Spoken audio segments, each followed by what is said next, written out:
The makeup of makeup. Did you know as a country in the year of 2018 alone, we spent a whopping $18.8 billion in just makeup and cosmetics only in the past year?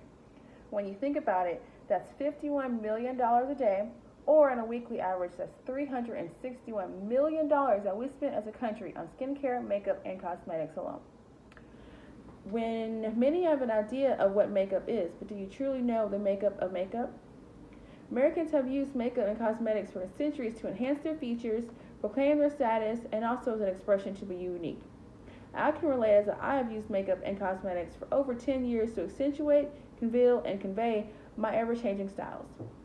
In my presentation, I will focus on the history, the growth, and the evolution of the makeup and skincare industry, who makes up makeup, and the influential trailblazers and trendsetters that make makeup what it is today, and the future we face and what we are to come to see. Now let's start with the beginning of it all. What is makeup and who wore it first? In the 21st century, makeup and skincare as we know it is the top revenue retail in the U.S., raking in just under $19 billion, again, in the past year. But what about before then? It goes back 7,000 years with the men and women of Egypt who were the first to wear makeup and introduce it to the world. Since the early times, the use of makeup has been used to enhance our beauty and was also used to proclaim your status, show your wealth, and your place in society. Think about the Egyptian civilization, who were the first to wear makeup, and they mixed it with copper, lead ore.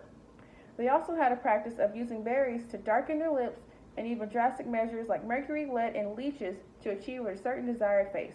And that was the fuel that kicked off their makeup across the world. Several of these products are still used today, such as henna and kohling, instead of hundreds of centuries later. Back then, both men and women both used makeup in the early times of Egypt to establish their roles in society. In China, the use of fingernail polish became popular around the time of 3000 BC. And some of the practices of today are still used in China, such as geisha, which is a prominent makeup style still used today. It began with rice powder used to make a complexion of a pale complexion of the face, and then they also used the safflower flower petals and they crushed it up to make a skin and lipstick formations that also darken their features. But now that we have a better understanding of how makeup got its start, let's see now who made what makeup is today. When you think about makeup, you want to understand the word, what it means. Well, it all got started with a Polish-American cosmetician named Max Factor, who worked for the rich and royal Russian family, and later invented the word makeup, which hopes to allow women to recreate their famous film star looks. With the large growth of the movie industry in Hollywood, most of the famous stars became large influences of their audience, women, soon making an impact on cosmetics and makeup in the later 1920s. Other designers soon made their mark, such as Coco Chanel, following Hollywood's example of the classic look, with the sun-tanned skin, bright lips, and a dark eye. Hundreds of years later, the world was introduced to the first makeup saleswoman in the U.S., the Avon woman. In that time, it became normal for makeup to be used in the big homes and the big names of both makeup stars who set themselves towards the 80s, becoming a large staple of expression and uniqueness.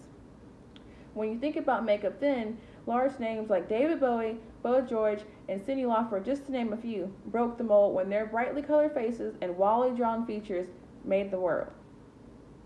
When I think about makeup then, like I said, I have pink hair, so I'm very familiar with coloring my hair and also accentuating and having different colored nails.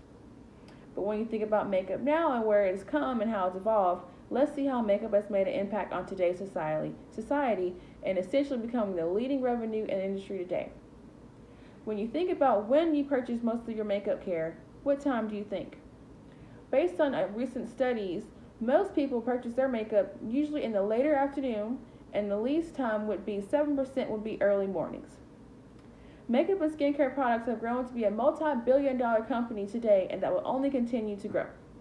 In a study of 2014 to 2018 of the annual growth rates of makeup as an industry, 2018 had the highest increase as over almost 16%, while the lowest per year was only 2009 with a 1% change.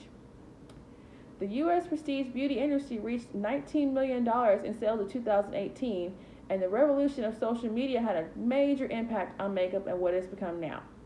When you think about makeup of today, you think of names like Kylie Jenner and Jeffree Star making their name through their fans and their virtual platform accessibility, with makeup on YouTube and blogging.